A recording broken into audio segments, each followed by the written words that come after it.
Di mana titik tidak masuk akalnya? Di mana titik tidak masuk akalnya? Aksara film passwordnya. Awas ada mobil! Sedap, dap, dap. Hai guys. Aduh. Oke, karena banyak banget yang nge-tag saya di aplikasi Goblok, IG, bahkan sampai di DM-in, gila niat banget dah. Jadinya saya memutuskan untuk mereview film Power Ranger versi lokal ini. Dan tak pernah lupa saya berterima kasih kepada trio begundal ini. Ada Kaya, Pandecraft Game nih bos, dan juga Sedap Dap Dap yang telah menyumbangkan cuannya agar saya cepat kaya.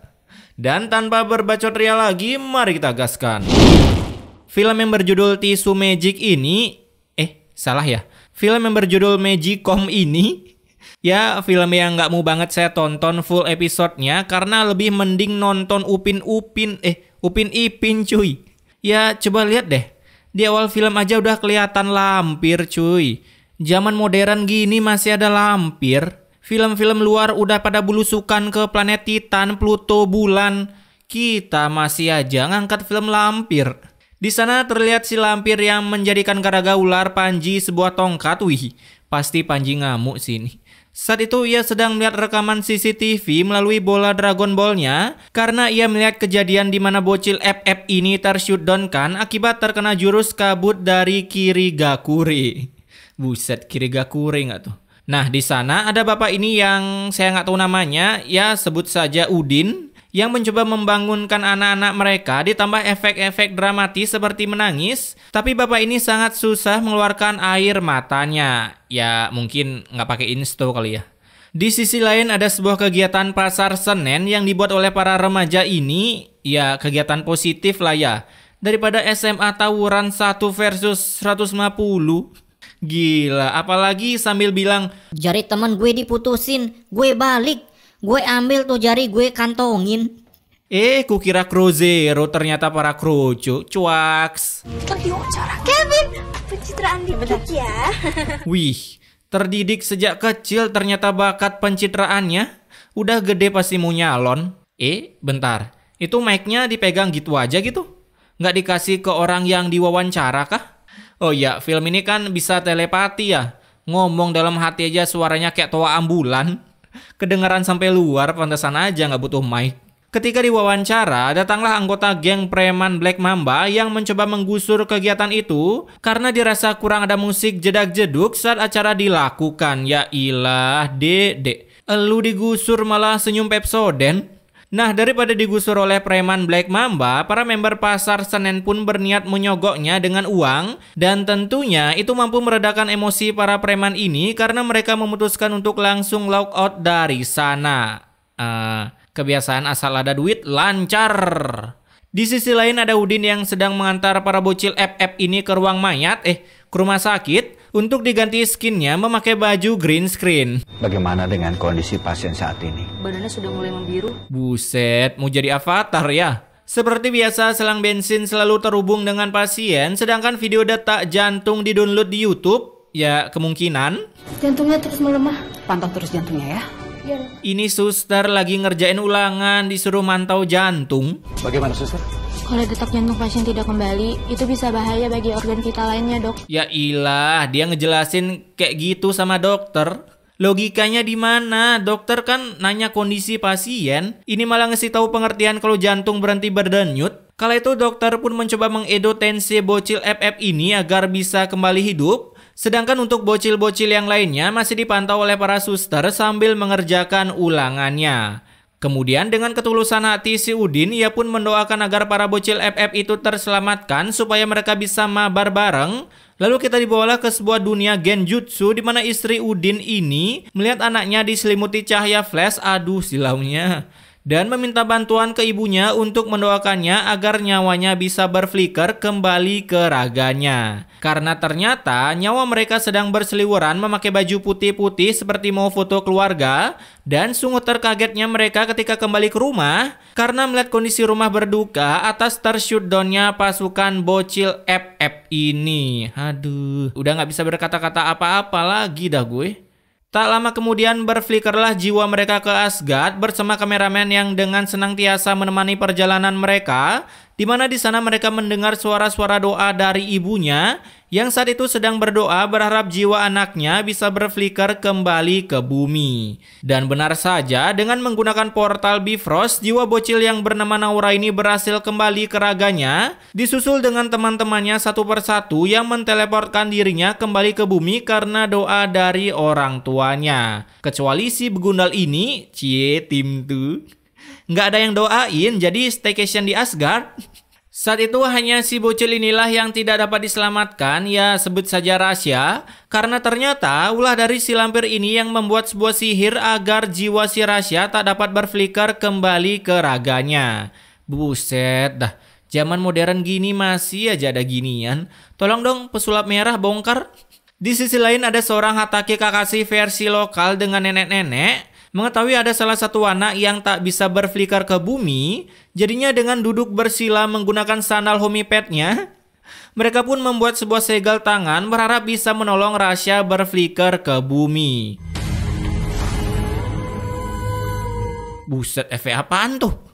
Si lampir yang melihat efek klip itu, ia pun mulai menyadari kekuatan dari keluarga Hatake Kakashi. Jadinya ia juga mengirimkan kekuatan kegelapannya seperti muka mantan kalian. Dan terjadilah pertarungan besar di langit sampai membuat pihak Hatake Kakashi mengakui kekalahannya. Alhasil nyawa Rasya pun tak bisa diselamatkan lagi, sementara nyawa-nyawa bocil FF yang lainnya dinyatakan berhasil selamat tapi masih dengan kondisi yang lemah karena kehabisan mana. Lalu tak berselang lama, sadarlah si wanita bernama Naura ini karena nyawanya lebih cepat direfill kembali. Namun setelah Naura mendengar Rasya terdeletkan, jantungnya pun tercenat-cenutkan tapi nggak sampai mati. Buset, nggak mati dong. Karena ia meminta bertemu dengan Rasya, mengira dengan kekuatan cinta cooldown flickernya Rasya bisa cepat terisi. Tapi bohong. Tapi ternyata itu tak berefek karena walaupun sudah tidur dan nangis-nangis di pangkuan Rasya, cooldown flickernya tak juga kunjung bertambah, apalagi walaupun sudah didatangi oleh anggota squad yang lainnya dengan menangis bersama, cooldown flicker Rasya tak juga mau bertambah.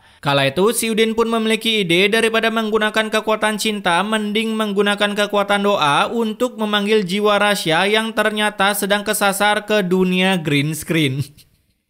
Ini editornya lagi puasa kali ya, gagal fokus karena nggak boleh minum aqua. Oh ya, nih daripada nggak diedit, mending gue aja yang edit. Tara, bagus kan? Kok salah? Malah ke gedung sakral. Ulang.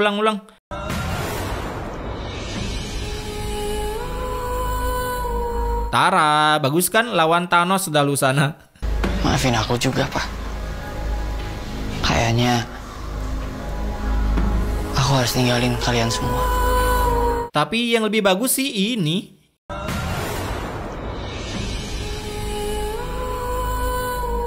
Nah, ini baru mantep. Menjiwai sekali seperti dosa-dosanya yang dibuat. Kala itu Rasya yang sedang membuat konten gerebek rumah pendosa, ia pun melihat sebuah CCTV raksasa di sana dan terdapat teman-temannya yang sedang menangisinya karena terdeletkan dirinya. Karena dirinya terdeletkan. Lalu dengan kekuatan Awas ada mobil! jiwa Rasya pun berhasil berflicker karena dibawa oleh Johnson menuju bumi. Di mana detak jantungnya tiba-tiba muncul lagi sehingga membuat teman-temannya nangis terharu karena gagal makan enak di upacara tahlilan si Rasya.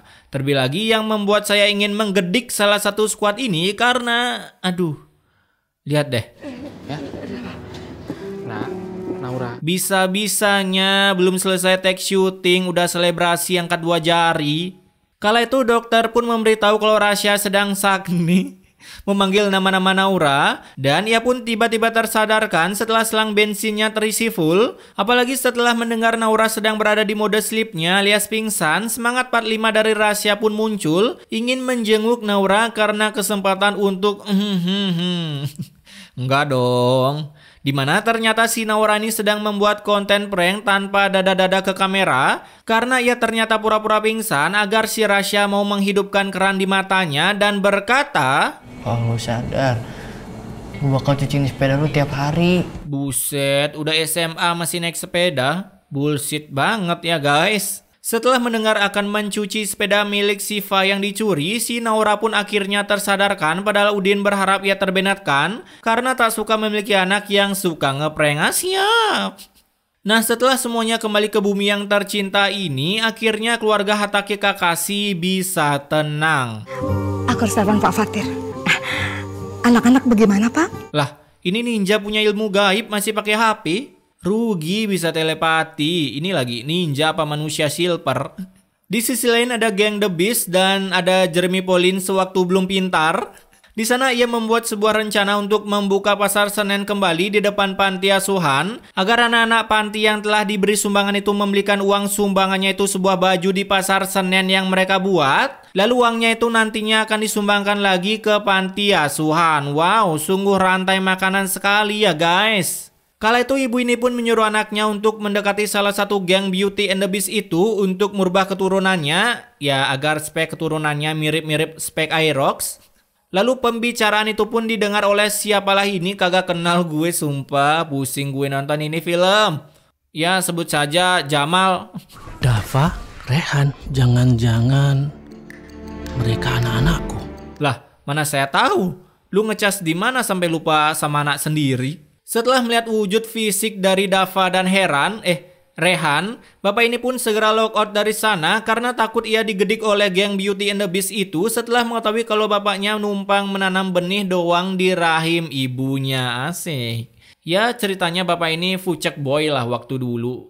Kalau nggak salah sih gue kagak nonton dari awal. Ketika malam harinya ada sosok pendekar hitam, ya kalau pendekar biru itu permen, di mana mereka sedang mencari harta karun yang disembunyikan kelima anak yang jiwanya sempat berflicker itu hanya bermodalkan Google Map di HP-nya. Buset, kisah HP-nya estetik banget ya guys. Kemudian ketika ketua pendekar masuk ke dalam rumah, dirinya pun tiba-tiba terbang bagaikan sehabis password mobil terbang. Lalu muncullah ratu mereka yang ternyata pendekar ini adalah anak buah dari si lampir dengan tongkat garaga ini. Saat itu si ketua pendekar pun diancam karena telah gagal mengdeletkan kelima anggota squad FF itu. Jadinya karena gagal, ia pun langsung dibuat terbang melayang dengan kekuatan Morbiusnya tapi tak sampai mati. Setelah si pendekar ini menyogok ratunya akan membelikannya seblak level 15 di warung Uncle Mutu. Di sisi lain, saat pagi harinya, wanita yang bernama Siti ini pun kala itu sedang dipala oleh preman mental bebelak ini. Tapi tak berselang lama, datanglah Gatot Kaca ke sana.